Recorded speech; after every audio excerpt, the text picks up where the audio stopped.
So here we are for Tofauti, looking at one of the fences that has just gone in to show the 10% plan with Tsavo Trust. As you can see, we're in a small homestead here with all the ducks and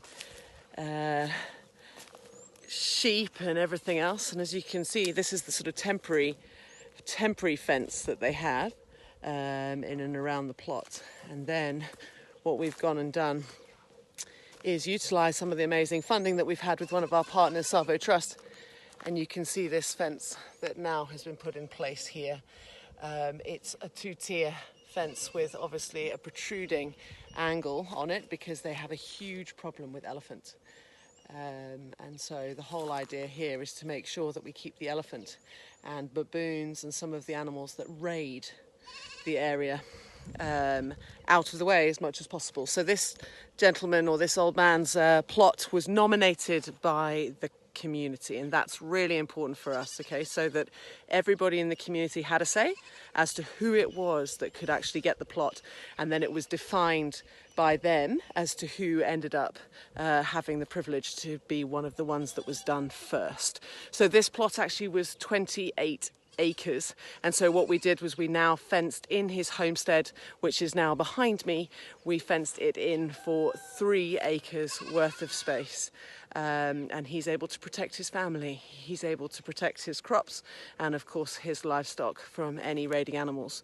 The remainder of his land, more importantly, so the remaining 90% of his land is now open to wildlife so that they're able to roam through community areas that border Tsavo East National Park.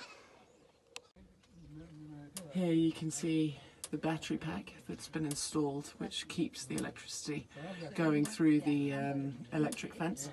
The big battery down the bottom here in order to store all of the amazing sun rays in order to keep it going at night. And then up the top here you can see the solar panel. The great thing about Tsavo is that there's always lots of sun, so we're able to keep this fence line, which you can see in the distance there, running the whole time. And we're all 3 acres around here, keeping his home nice and safe, which is just so important for these guys.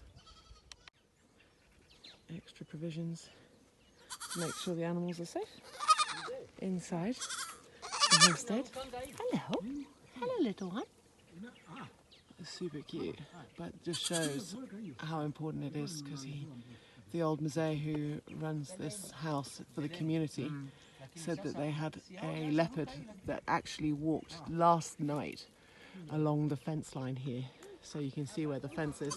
He'll be able to smell the baby goats in here, and so the fence was an amazing addition to him to be able to make sure that he was able to keep them and his family safe, which is so important. I'll just show you around his little house here.